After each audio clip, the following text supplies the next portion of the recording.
In questo video vi porteremo in un walking tour a 360 gradi all'interno della Cattedrale di Friburgo, in Germania.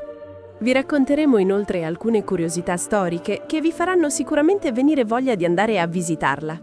Il Freiburger Münster, cattedrale di Nostra Signora, è famoso per la sua guglia traforata in pietra arenaria alta 116 metri, che lo scrittore svizzero Burckhardt definì la torre più bella della cristianità.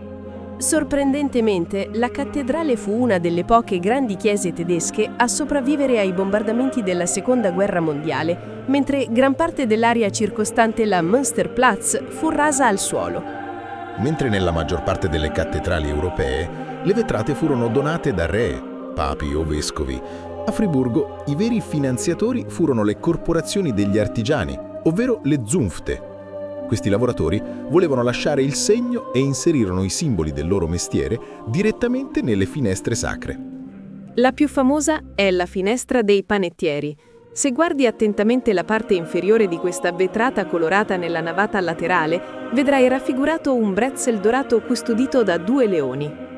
Entrando nella cattedrale, provate anche a cercare la finestra dei sarti.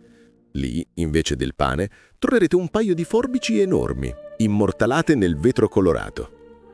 Tu conoscevi questo posto? Facci sapere nei commenti cosa ne pensi.